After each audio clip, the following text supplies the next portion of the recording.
Welcome back to my channel students. आज की जो वीडियो है ये उन बच्चों के लिए है जो आइल्स राइटिंग से बहुत घबराते हैं और उनको ये पता नहीं है कि आइल्स राइटिंग का मॉड्यूल क्या है और इसमें टास्क 1 और टास्क 2 नाम की दो चीज़ें जो हैं वो क्या हैं। इसमें आज मैं आपको इसी चीज़ से इंट्रोड्यूस कराऊंगी और आपको बताऊंगी कि टास्क 1 एकेडमिक जो है वो कितने टाइप्स में आता है और इसको मैं समझाऊंगी अच्छे तरीके से। जो बच्चे नए हैं जिनको पता नहीं चलता है कि ये टास्क जो है मतलब उस चीज़ को रिकग्नाइज़ नहीं कर पाते हैं इलस्ट्रेशन को, तो वो अच्छे से कर पाएंगे। स्टूडेंट्स, वीडियो स्टार्ट करने से पहले मैं आपको ये बताना चाहूँगी, अगर आप किसी भी तरीके की प्रॉब्लम फेस कर रहे हैं अपने आइल्स में या किसी भी तरीके की ग्रामर में, तो आप प्लीज़ मेरा चैनल सब्सक्राइब करिए और अपने फ्रेंड्स को भी शेयर करिए। चलिए स्टूडेंट्स, स्टार्ट करते हैं टास्क 1 एकेडमिक में। स्टूडेंट्स, टास्क 1 एकेडमिक जो है इसमें हमारे पास जो फर्स्ट इलस्ट्रेशन है दैट इज़ पाई चार्ट। तो मैं आपको दिखाती हूँ। पाई चार्ट जो है वो कुछ इस तरीके से दिखता है, जैसे पिज़्ज़ा शेप में मैं कह सकती हूँ। तो इस तरीके से होता है, इसकी डिविजन्स होती हैं जो आपको कंपेयर करनी होती हैं। तो इसका अच्छा कंपैरिजन और इसके लिए वोकैबुलरी जो है वो अपनी नेक्स्ट वीडियो में प्रोवाइड करूँगी। देन सेकंड है बार ग्राफ। तो स्टूडेंट्स, बार ग्राफ जो है वो दिखने में कुछ ऐसा होता है।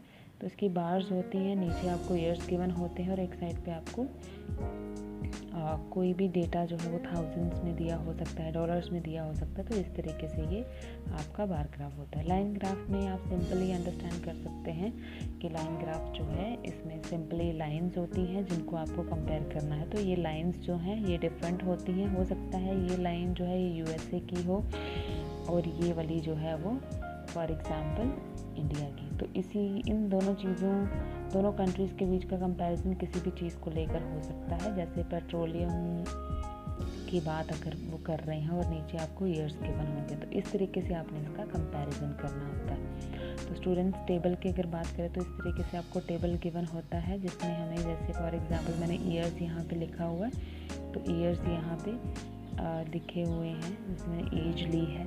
तो इसके अकॉर्डिंग नीचे ईयर्स गिवन है और बीच में नंबर्स लिखे हुए हैं। तो इसमें भी आपको वो मेन डेटा जो है वो कंपेयर करना होता है। तो मेन डेटा कैसे पिक करना है ये भी मैं आपको अपनी वीडियो में बताऊंगी। इसके लिए मैं नेक्स्ट वीडियो जो भी बनाऊंगी उसमें टेबल से रिलेटेड इन्फॉर्मेशन आपको मिल जाएगी। प्रोसेस डायग्राम में स्टूडेंट्स अगर मैं बात करूँ तो जैसे प्रोसेस या डायग्राम में जैसे बिजली कैसे बनाते हैं, तो इलेक्ट्रिसिटी प्रोडक्शन जो है इसको लेकर कोई प्रोसेस हो सकता है, या इसके अलावा और बड़े सारे प्रोसेस होते हैं किसी चीज़ को करने का तरीका। अगर आप कहीं पे कोई फॉर्म सबमिट कराते हैं यूनिवर्सिटी में, उसका क्या प्रोसेस है, तो इसके अकॉर्डिंग आपको यह प्रोसेस मिलता है या फिर कोई डायग्राम मिलती है। जैसे इलेक्ट्रिसिटी प्रोडक्शन की ही डायग्राम आपको मिली है और आपको उसको कंपेयर करना है। स्टूडेंट्स, ये जो डिफरेंट इलस्ट्रेशंस हैं इनके वोकैबुलरी भी मैं आपको प्रोवाइड करूँगी। तो आप आने वाली वीडियोस भी मेरी ज़रूर देखिए, उनमें आपको इससे रिलेटेड वोकैबुलरी और इनको किस तरीके से लिखा जाता है उसका कंपैरिजन जो है वो मिल जाएगा। इसके अलावा बात करते हैं नेक्स्ट इलस्ट्रेशन की, that is flow chart. Flow chart में स्टूडेंट्स अगेन वही काइंड ऑफ प्रोसेस ही होता है। इसे भी हम एज अ डायग्राम या इस वे से लेते हैं। जैसे फ्लो चार्ट में मैंने जैसे आपको पहले बताया, जैसे एप्लीकेशन सबमिशन की बात हो रही है, तो एप्लीकेशन सबमिशन में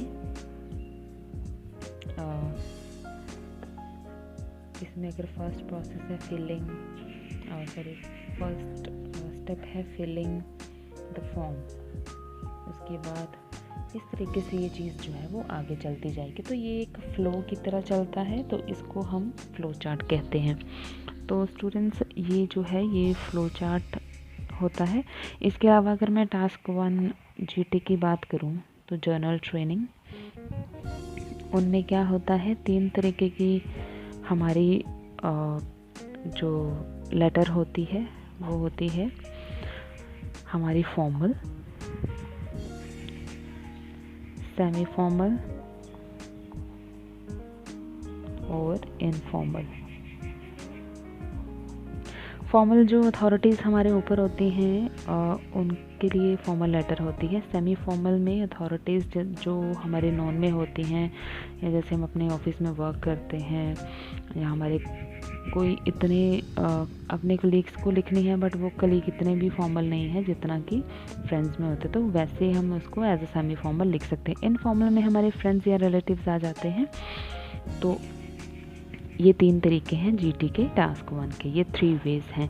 इसके अलावा अगर मैं टास्क 2 की बात करूँ स्टूडेंट्स, तो टास्क 2 में अगर मैं आपको बताना चाहती हूँ, पहले टास्क 1 की ही बात करते हैं। फिर से मैं आपको बताना चाहती हूँ जो इम्पॉर्टेंट चीज़ है कि टास्क 1 आपका हमेशा फॉर्मल होता है। इसकी वोकैबुलरी बहुत ही सोच समझ के आपको यूज़ करनी होती है। एक अच्छा कंपैरिजन ही आपको स्कोर्स दिलाता है। तो स्टूडेंट्स, अगर मैं टास्क 2 की बात करूं स्टूडेंट्स, तो इसमें हमारे पास जो टास्क 2 होता है ये जीटी और एकेडमिक दोनों के लिए सेम होता है।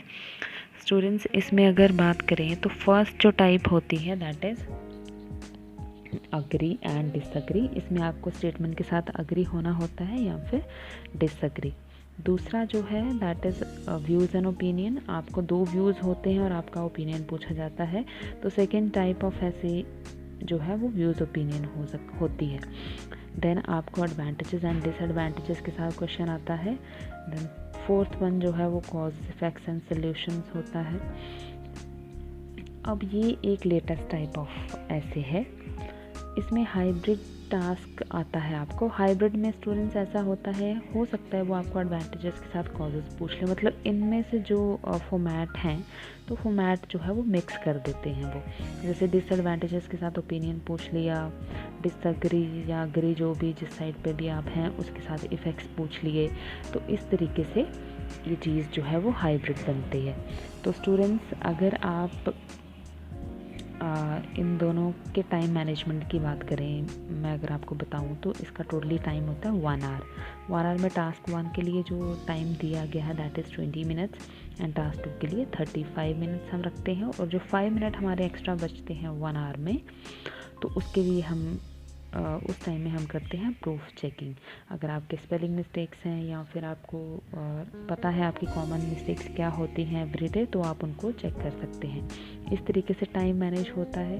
स्टूडेंट्स, एक और बात मैं आपको बताना चाहूँगी, जैसे कि मैंने पहले आपको बताया कि जो टास्क 1 है दैट इज़ फॉर्मल एंड आपका टास्क 2 भी जो है वो फॉर्मल ही होता है। इसकी बहुत ही